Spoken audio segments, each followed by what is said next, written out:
From the world of politics. I don't support gun control legislation. I support school safety legislation. Unfortunately, a lot of people on the Democrat side they really don't believe in the Second Amendment. To the world of business. Russia's unjustified aggression towards Ukraine continues to weigh on the economy in Europe and beyond. These factors will continue to weigh on confidence and dampen growth, especially in the near term. This is Balance of Power with David Westin.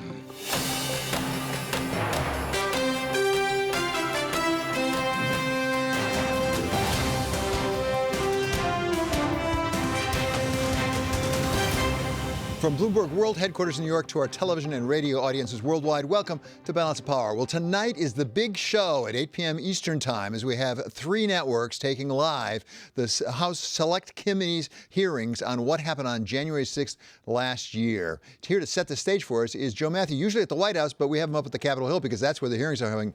He's also host, of course, of Sound On weekdays on Bloomberg Radio. So, Joe, thanks so much for being here. What do we expect tonight? It is a rather rare event, David. You know enough about this as a longtime television professional. When the networks break in prime time, it's meaningful. And you're right, the networks, with the exception of Fox, will be carrying this hearing tonight starting at 8 o'clock. It's expected to run at least 90 minutes. And the committee has been playing this pretty close to the vest. They have promised new information, new video evidence, and we do know that there will be witnesses who are brought forth as well. A Capitol Police officer who was there on January 6th, along with a documentarian who is embedded with the Proud Boys. They'll be speaking tonight. As I mentioned, the hearing is scheduled for about 90 minutes, but it could go further. And this is going to be the start of a series. There are about a half a dozen of them that we expect will be scheduled. The first and last will be televised. And David, a lot of us are wondering, what does the unsuspecting viewer think at 8 o'clock tonight when they sit down to watch Law and Order or whatever show it is, and they see a congressional hearing? There's going to be a produced video that comes along with this that'll kind of make this look a little bit different as well. Now, this follows a night on television for President Biden, who, of course, is out in California for the Summit of the Americas. He showed up on Jimmy Kimmel Live last night, and he spoke to the number one issue that we're told voters are most concerned about. Of course, that's inflation. Here's what he said. Look, inflation is the bane of our existence.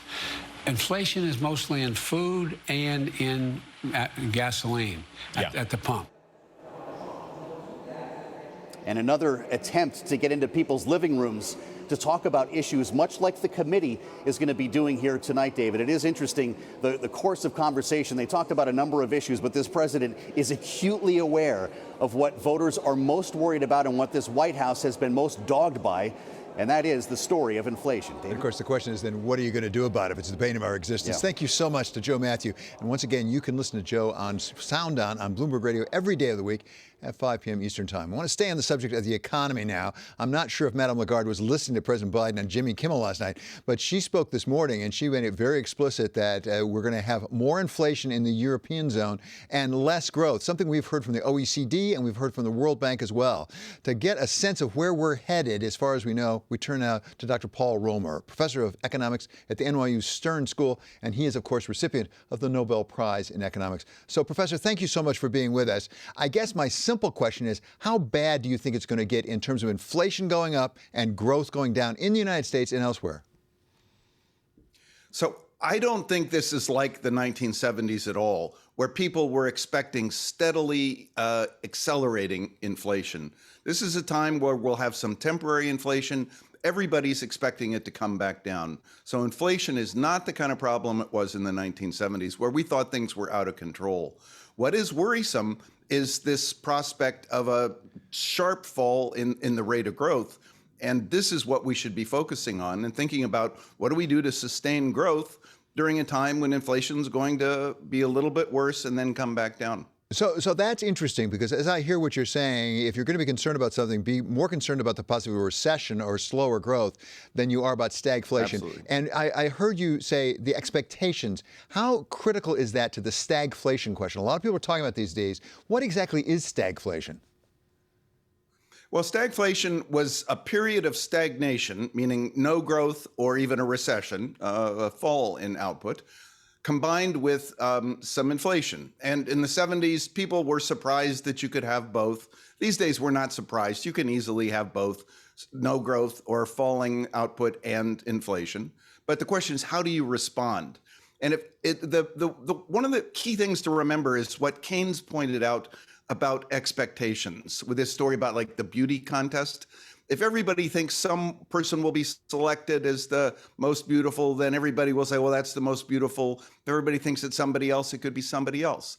So right now, if everybody expects steadily increasing inflation, then you're going to get actions that will lead to steadily increasing inflation. But this is not what everybody expects. Well, that's just what I was going to ask, because the markets give us some indication of those expectations. Do we see that as I guess they call it unanchoring of inflation expectations? Yeah, no, I don't think we do. And so we've been a little bit surprised that it came up because we had, decade or more with no response in prices or inflation coming up. So it's coming up a little bit, but everybody's expecting it to come back down, which is critical. And that they're expecting central banks to be the ones who make sure it comes back down. But that still leaves us with the question of what are we going to do about a fall in the rate of growth? One of the things that you and I have talked about in the past is the extent to which we have great and growing income and wealth inequality in this country and what can be done about it. There is a piece in the Bloomberg right now that on the wealth front says that actually, perhaps surprisingly, that has reversed in part because of COVID relief and in part because of a tightening job market. Are we really addressing the fundamentals of wealth and income inequality? Yeah, this is the hidden and unnoticed true success of Biden's policy, because we've got wages growing faster in dollar terms for the people at the bottom end of the skill distribution. Yeah, and just to interrupt you a second, we're putting a chart up now for our TV audience, but I wanted to explain to our radio audience that you provided actually that shows, and the dramatic thing is that top line, which is well over 6% rate of is in the lowest quartile, and the higher quartiles are actually growing more slowly. So I just want to explain that to our radio audience. Go ahead, sir. Yeah, and so this is what you need to reduce wage inequality is people with the lowest wages have wages that are growing faster. But the problem is nobody's wage is going to fall here. So the only way to have much faster growth in the lower part of the wage distribution is for average wages to go up a little bit more. So one of the benefits of this period of higher inflation is going to be that we can start to close some of the wage gap and help the people at the bottom catch up. So can that be maintained? I mean, part of the question in my mind is how much of this was specific to COVID relief, because we can't expect the same kind of fiscal stimulus going forward, and how much of it is because of the tightening wage market, and yes, indeed, perhaps because of inflation. Yep. Well, I think we can sustain this longer than people are thinking. And I think we should set as our goal to return to the policies we had in the 1990s. Wages were growing faster at the bottom. More people, more adults, a larger fraction of adults had jobs than we have now. We still have a long way to go to get back. We're not even back to where we were in the fraction of employed adults before COVID hit. So we want higher wages at the bottom. We want work to be more attractive, and we want everybody who's capable of working to work. Does the administration deserve some credit for this? Because I'm not sure they're getting it if they deserve it. Well, they're certainly not getting it, but I think they do. I think their strategy of aggressive stimulus and continuing to push for the infrastructure spending, which could be an ongoing form of stimulus, they were determined, I think, to keep the job market tight, to keep it hot. And that's what we need if we want people to catch up. And remember, we don't want to reduce inequality by just giving cash transfers away to people. We want everybody to feel satisfied and willing to work. And higher wages in the bottom end of the wage distribution are the way to get more people willing to join the world of work. Dr. Weber, explain one thing to us. I saw in your notes, actually, the relationship between inflation and higher rates on the one hand and the value of cryptocurrency on the other. I had not made that connection. As I understand it, you think there is a connection. Yeah. So the one thing that's very likely here is that nominal interest rates are going up. Inflation will be higher. Nominal interest rates should go up in parallel with the inflation. The nominal interest rate usually doesn't matter. What usually matters for an investment decision is the real interest rate. So that's the nominal minus the inflation rate. But the one place where nominal rates matter is if you're holding something that pays zero return in nominal terms. And that's what like a stable coin offers, or that's what a holding dollars offers. The higher inflation is, the less attractive it's going to be to hold these stable coins. And so I think it's inevitable that they're going to collapse. They're a dominated asset. So, Dr. Moore, finally, to sort of wrap this all up, given what you say about the desirability of keeping a fairly tight wage market so that the wages, particularly the lowest quartile, go up faster than others do, does that tell us something about what you think the Federal Reserve should be doing with policy? And that is to say, maybe they shouldn't be trying to tighten so fast to try to cool down the labor market. Yeah, I said before, last time I was on, that we should be kind of careful about overreacting right now. We want to bring inflation down, and we could even experiment with a target inflation rate that's a little bit higher than we were thinking before. I think, the kind of inflation rate that people like, Olivier Blanchard were talking about a few years ago, like a 4% inflation rate. If we decide that 4% is too high, we could bring it back down to 2% if we want. But let's not go overboard and try to get down to 2%, within like 2 quarters or 4 quarters, because we could really damage growth and damage the prospects for wages for these people who are finally getting a chance. Okay, Paul, it's always such a pleasure to have you on and so informative. That is Dr. Paul Romer. He's professor of economics at NYU Stern School of Business and, of course, a recipient of the Nobel Prize in Economics. Coming up, a fire in an LNG facility has roiled the natural gas markets. We talk with Professor Catherine Hausman of the University of Michigan about the long-term implications for the energy markets. That's coming up next on Balance of Power on Bloomberg Television and on radio.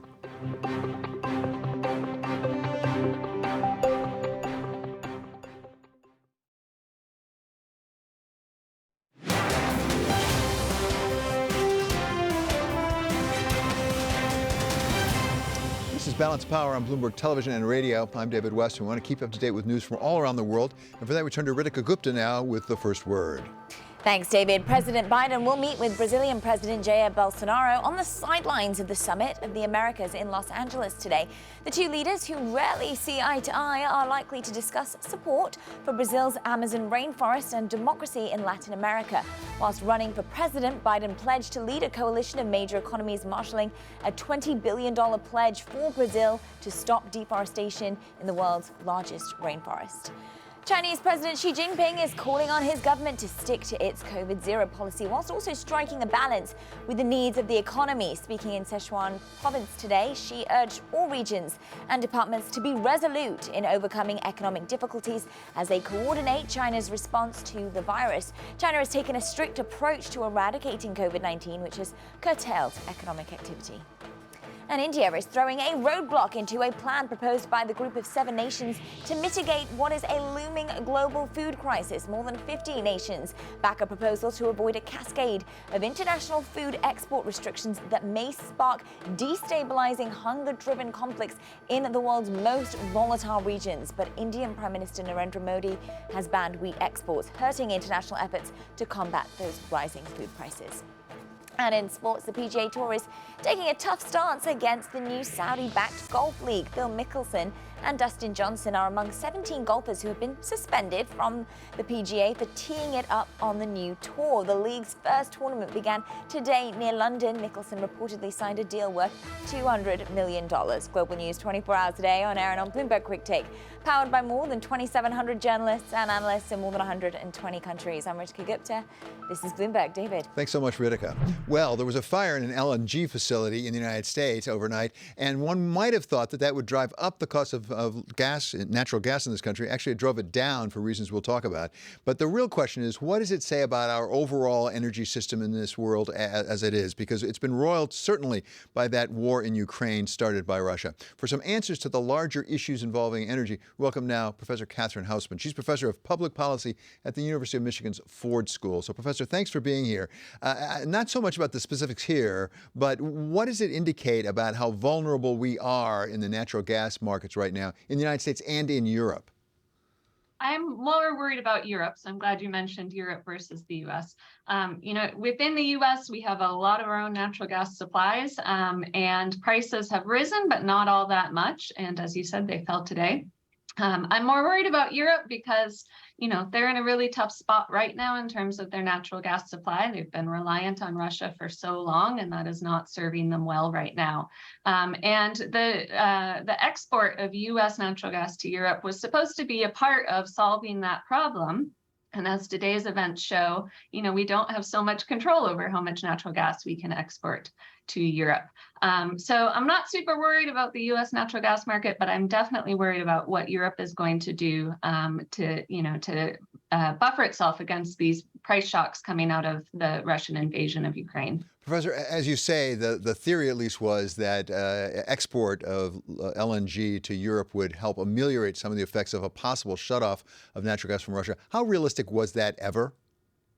I mean, there's only so much that you can send, right? We don't have like natural gas pipelines running across the ocean. So you've got to put it on LNG tankers and ship it across the sea. And it's hard to do that. And we're capacity constrained in how much we do that. Now, every little bit helps, and not just in the face of a potential shutoff, but also in the face of rising prices.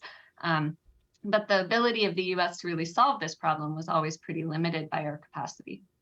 When you talk about resin prices, we certainly see it at the pump in the United States almost every day, and there are new reports about how high it might go, over $5 a gallon now in many places. So where do we sit with respect to oil? I see oil is off a little bit today, but it's over $120 a barrel. Where is that likely to go? Yeah, so prices were over $5 on my drive-in this morning, and I was talking to a family member this morning who had some really choice words to say about gasoline prices right now. She's angry, and I think a lot of people are angry about fuel prices hitting them. We're certainly, in terms of the sticker price, at higher levels than we've seen in decades. But I think it's important to keep in mind, too, that in real terms, so correcting for, overall rising prices in the economy, gasoline prices are not that high right now relative to, say, 2008, 2011, 2012. They're actually lower than they were, say, 10 years ago. What? Now, oh, go ahead. No, I was just going to ask, what, as a practical matter, can the administration do about that, if anything? And to follow up on what you just said, should they be very worried about it? So if on the one hand, okay, gas prices are not that high right now in real terms. On the other hand, if you're a worker who's seen inflation across lots of different aspects of your life, across food and housing and gas prices, then the fact that these are being are parallel with high prices and lots of other scope and lots of other places in the economy is like totally cold comfort, right? To the point about inflation that you were making a little bit ago. Now, there's very little the administration or Congress can do on gasoline prices. This is part of a world market. This is just basic supply and demand. So there's very little, if anything, that they can do to keep oil prices and gas prices low at the moment. One of the things I'm puzzled about, Professor, is we had the Biden administration come in and say, as a priority, we're going to change energy policy in this country, move away from fossil fuels, go toward renewables for the purposes of the climate. Now this war has come along, a crisis on oil has come along, and there seems to be a shift back again. How does this fit into the longer-term strategic view on the climate? The administration is doing a ton right now on energy policy, and a lot of it is to help us move forward towards a lower carbon economy, lower carbon energy markets. But also a lot of it is to do things like improve fuel efficiency. So if we can get people into more fuel efficient cars and trucks, and we can get people more fuel efficient appliances at home, that's going to make a big difference towards buffering the U.S. economy against these fluctuating energy prices. Okay, Professor, thank you so much for being with us today. That's Catherine Hausman. She's professor of public policy at the University of Michigan's Ford School. Still to come, we're going to talk with Democratic Representative from Texas, Al Green, about tonight's broadcast hearings of the House Select Committee. This is Balance of Power on Bloomberg Television and Radio. This June, in honor of Pride Month and Juneteenth, Bloomberg brings you a special equality series every Thursday in June at 1 p.m. Eastern. Bloomberg Equality, celebrating inclusion this Pride Month and all year long.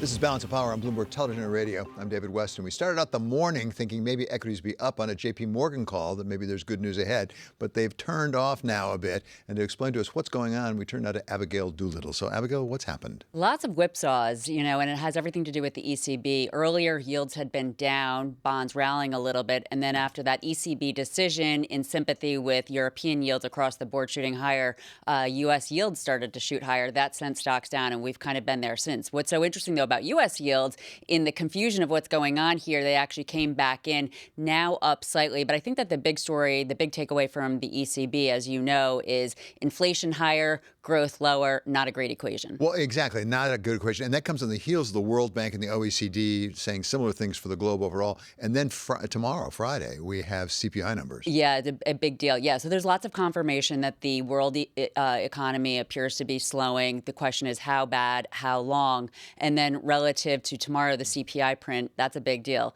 The estimate is for 8.2% versus the prior month, 8.2% for the month of May versus 8.3% in April. If it comes in on on the number or below, it could really be a risk-on trigger for stocks to some degree, I think, although it's hard to know because then good news is bad news also relative to the Fed. But I think that would actually be good news. However, if it comes in higher, you could see a real interesting situation here for stocks. So as I understand it, in the stock market, a lot of it's about future earnings, expectation of future earnings. Everything you just said, how does that affect the expectations for future earnings for the companies? It makes it more expensive, essentially. When rates go higher, you have a higher discount rate, so you have to it discounts everything back. When you have a lower discount rate, lower rates, it makes things look not cheaper, but more palatable. So that relative to stocks, everything could look a little bit more expensive as money gets cheaper in a way. And how's the dollar doing? The dollar is up slightly, up about 0.4%, not in a huge way. We have some weakness for the Aussie dollar. That's a risk-on pair. Doesn't seem to be anything too specific outside of the ECB, which is causing ripples everywhere. But to your point, we do have some weakness for some of the metals, so that could be showing up there. And what's going on with the euro? Because given what was said, Ms. Lagarde actually sounded hawkish, but what they did was not that hawkish. Well, it's interesting you're saying that because the euro is down 0.6%. And I think that while they did commit to a rate hike in July, and there's a pretty solid chance that they could hike by 50 basis points in September, it sounds as though a lot of people, and they're ending their buying program, it sounds as though a lot of folks wanted more. And so it's just not quite enough. So that euro is down. But net, it sounds like a lot of crosswinds. A lot of crosswinds. And another point relative to stocks, low volume. This is the third or fourth day of about 25% below the 20 moving average. So I think it comes down to that PPI number. And then, of course, next Wednesday, the FOMC. Of course. Thank you so much to Abigail Doolittle for that report on the markets. Coming up, we're going to talk with Texas Congressman Al Green about the hearings tonight on the events of January 16th. This is Balance of Power on Bloomberg Television and on radio.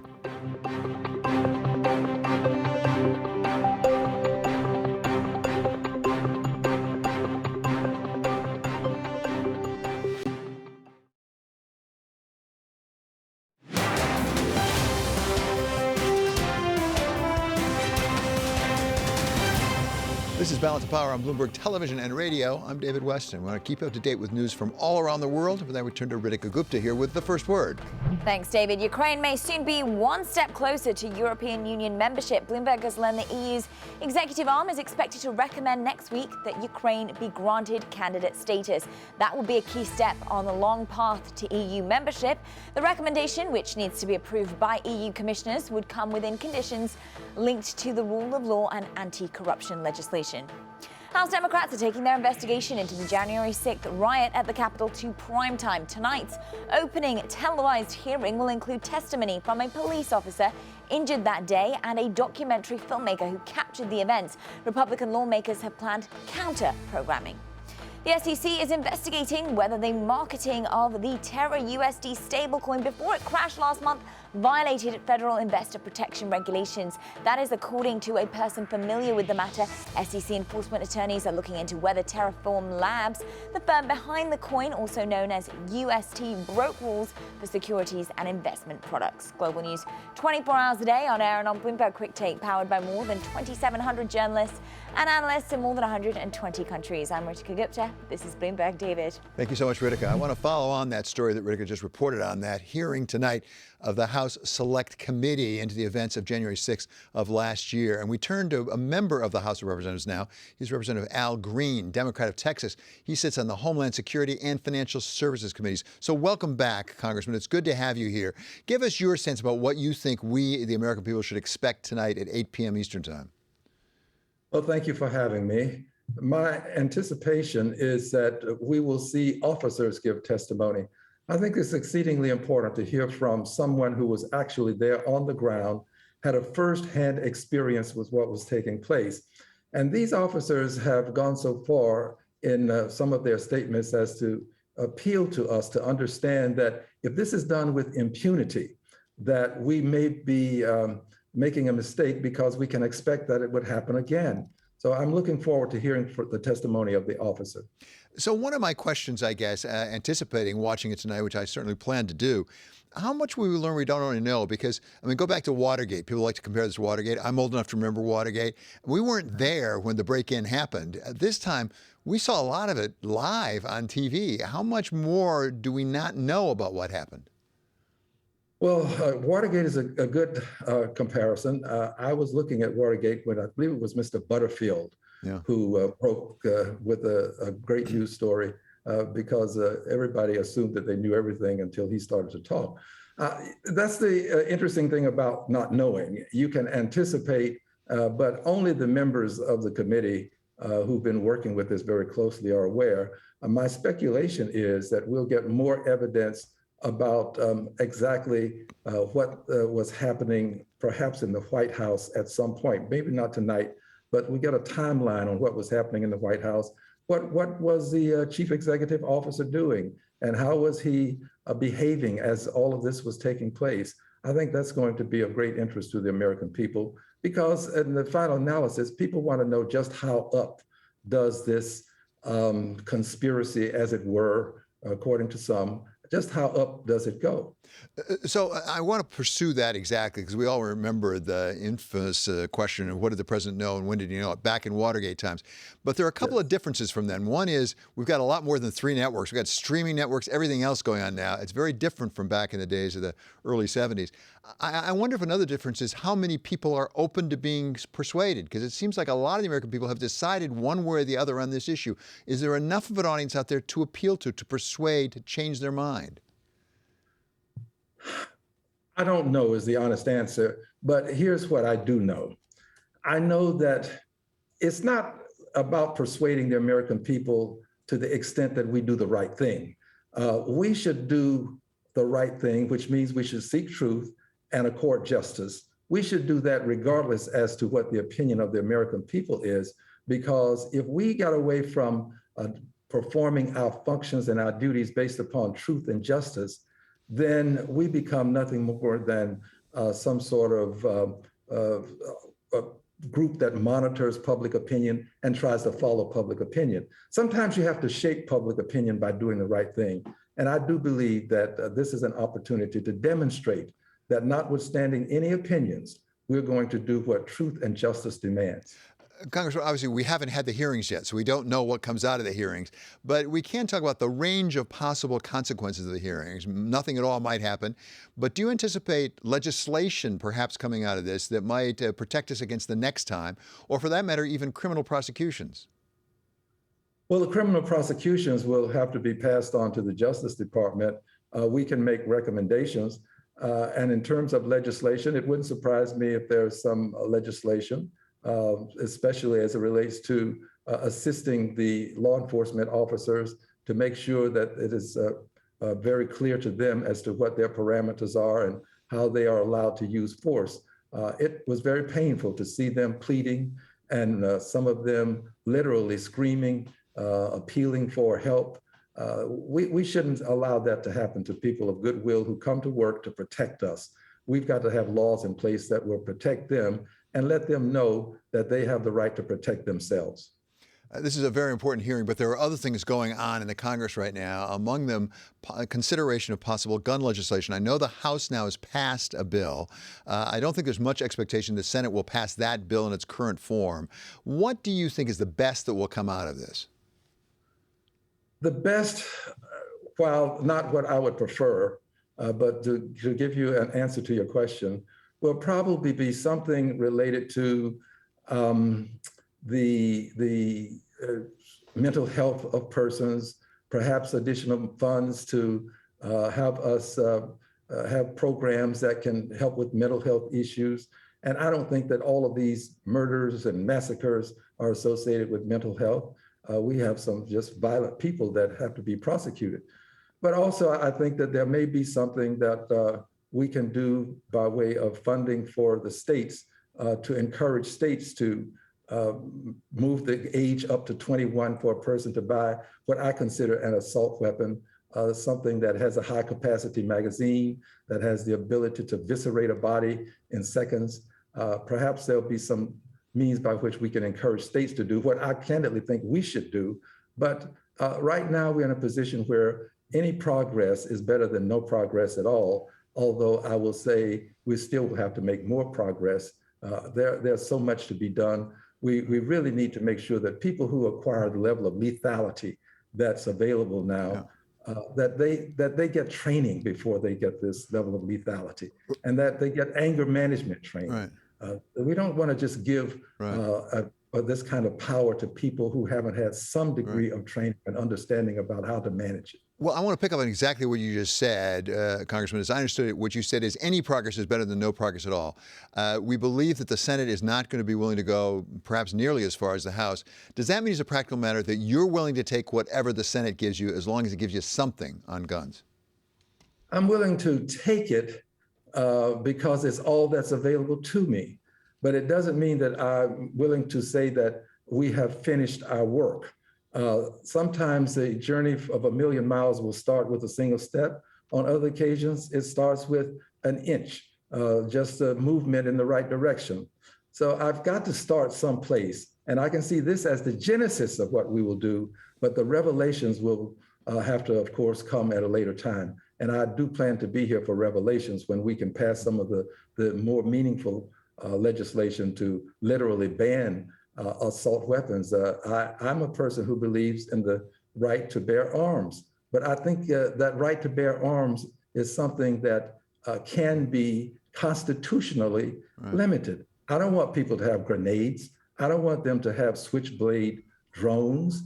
I don't want them to have bazookas. And I don't want them to have assault weapons fit for war, not fit for living persons who are living in communities who have to work and play and hopefully move forward together. It's just not the place for an assault weapon. I understand that's your hope, and I respect that. At the same time, it feels like we've been up this hill an awful lot of times with an awful lot of tragic incidents in this country. Do you feel we're moving any closer to the sort of legislation you're talking about? Because I'm not sure that I see it.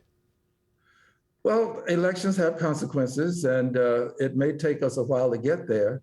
But I do believe we're moving in the right direction because the American public seems to want to have persons who are 18 years of age be children, young people without assault weapons. The American public favors 21 years of age to buy these weapons. And the American public understands that high capacity magazines have a place in the world, but not on the streets of American cities. So I think we're moving in the right direction. And I don't pretend to believe that everything happens overnight. I've lived long enough, I'm 74 years old, lived long enough to know that you have to, if you're on a righteous road, you have to just stay on that road and stay with that cause. It takes longer than you might like to see it take, but in the end, we will prevail. In the end, I am confident that there will be great change. And it won't mean that anybody's guns will be taken from them. Right. It simply means that there will be some limitations placed upon what you can have. An automatic Kalashnikov ought not be on the streets of American cities. Okay, Congressman, always a pleasure to have you with us. Really appreciate your time. That's Al Green. He's a U.S. Congressman representing Texas' 9th Congressional District. Coming up, Russia warns of an escalating cyber war with the United States. We talk with Dale Buckner, CEO of Guardian Global, about the risks to multinationals. This is Balance of Power on Bloomberg Television and Radio.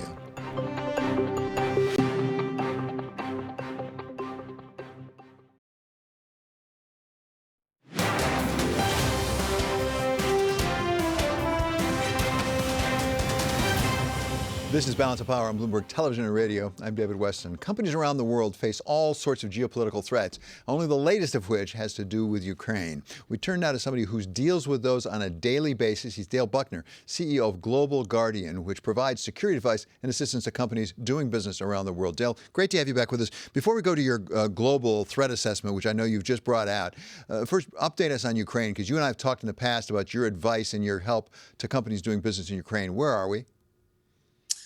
Yes, sir. So we're 100 plus days into the war now. I think that we have all watched in near real time how Russians' tactics and strategies have changed. I think a couple of key takeaways. One, I think the fact that Russian pulled back from trying to take Kyiv, the capital, was a material pivot. I don't think the intelligence community saw that coming. We briefed that we really thought he has the mass and volume to go after that at a very high cost, but he would do it. Clearly, that has not happened. I think the strategy of connecting Donbass to Crimea is clearly the objective, and taking warm water ports. And I do think that Putin, whatever cost that might be at a global scale, down to a tactical level, he is going to go all the way. This is not going away. As we briefed you early on, we're not thinking of weeks or months. This is months to years. So I think he's committed to that effort. And I think ultimately what it means to corporate America is you really have to reevaluate where your people are, who's key and essential, and ultimately, are you prepared for the next Ukraine? Key lessons learned, if you will. Let me go to that worldwide threat assessment and specifically focus on cyber, because I saw a quote in the Washington Post actually this morning from the top Russian official in the foreign ministry, who's really responsible for cyber, saying, "We do not recommend the United States provoke Russia into retaliatory measures." We're talking about cybersecurity now. A rebuff will certainly follow. It will be firm and resolute. However, the outcome of this, quote, mess could be catastrophic, because there will be no winners and in a direct cyber clash of states. How big is the risk right now? In fact, is there already a conflict between the United States and Russia going on in cyber? So, David, this has been ongoing well before the Ukraine. Make no mistake. I think the way to frame this, for simplicity, to look at this, much like nuclear war, there is assured mass destruction. I believe today that China could turn out the United States could turn out Russia could turn out China or the United States. I think you could turn the lights off. That being said, there is going to be a retaliation, and it will be mutually assured destruction well before the Ukraine conflict. That being said, there's a level of disruption that's going on in elections, in social media, and obviously in the Russian case, you have government-sponsored hacking firms, for lack of a term, or organizations that have been active for 20 plus years, and you're seeing this in the news day in and day out. What I think what they're speaking to is where you take a state on state and in an offensive way, in an offensive capacity, the United States going after key infrastructure, and Russia is, I think, where the warning lands. So Dale, we all focus obviously on Ukraine and to some extent on China, but I take it from your assessment that if you're a company doing business around the world, there are a lot of other risks that go beyond the state-on-state sort of risk. What sorts of things should companies be focused on? Yeah, I think, look, corporate espionage, cyber is a real threat. It has continued to escalate. I think information and trade secrets and locking down your employees is really, really important in the corporate space. And this is the caveat. No one's figured this out. Yes, I think corporate America has gotten better. Yes, for the first time in 30 plus years, I think the US government is creating rigor through the RFP process for firms to do business with the government in a way we haven't seen before. But I think just having a truly secure platform that includes cell phones and computers, and now with a dispersed workforce globally, knowing that your employees sitting at home, the security of the router, the security of the Wi-Fi, the security of the laptop and desktop, all those things are real factors now. And this is going to take time and effort and money, but it's getting better. But it's a real risk. Dale, two, I think. Go ahead, please, keep going. Just the physical security. Again, I'll just frame this and move on. But I think understanding what is the risk of your personnel in Taiwan? What are the risks in your personnel in Hong Kong? And then, of course, the obvious high-risk markets. The question is, do they need to be there? Should their family be there? What is your exposure? And do you have a real evacuation plan if things go sideways? Okay, Dale, it's always a pleasure to have you with us and really informative. That's Dale Buckner. He's Global Guardian CEO. Coming up, we go to the Port of Los Angeles for a look at the risk of a strike, putting yet another kink in the supply chain. This is Balance of Power on Bloomberg Television and on radio.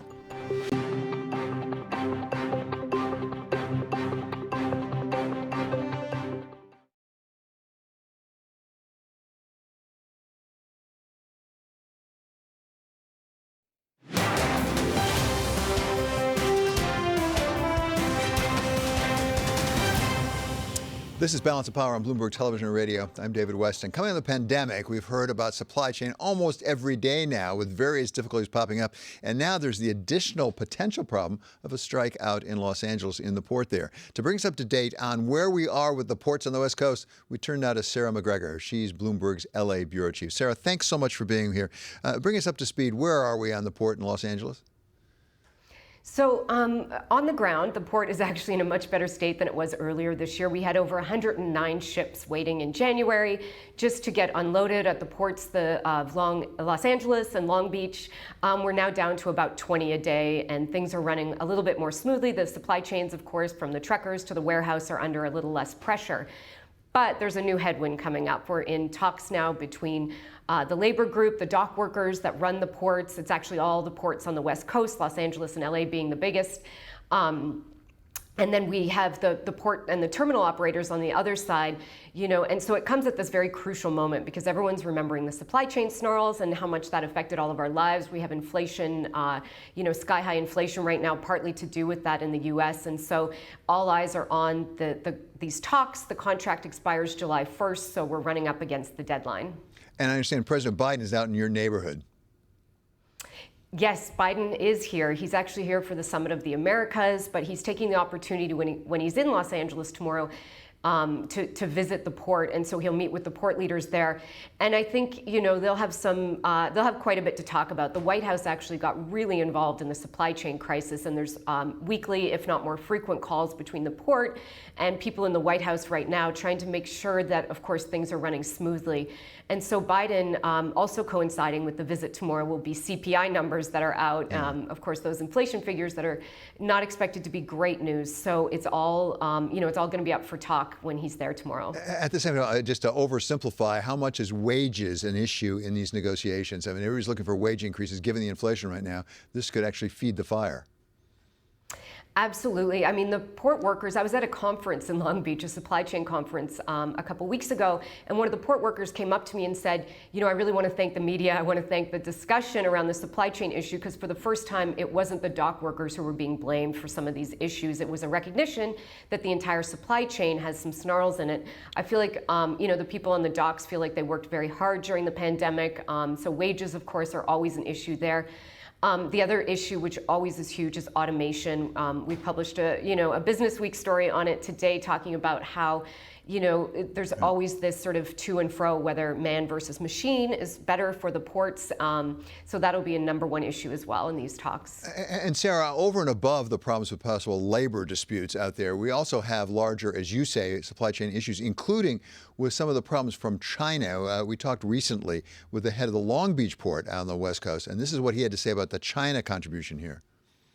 I think the lockdown, slowdown that happened in the last couple months in China is going to have a domino effect. So again, I think that's the expectation. So, sir, I guess my question is, assume they can get the contract done, and that's not a problem. How many problems do they still have because of some of the other supply chain issues? Absolutely. We heard from Target, for instance, this week. They were saying, they have these bloated inventories. They need to sell their goods and replenish them ahead of the holiday season. We had the lockdowns in China. Los Angeles and Long Beach take the lion's share of imports from China into the U.S. So as things, there's a lot of headwinds also coming up as we hit the holiday season, as China starts, revving up those exports again after the lockdowns from COVID. And so I think there's a lot of dynamics at play right now that feels like it's a little bit of a calm, maybe before storm. And so, we'll be tracking all of that.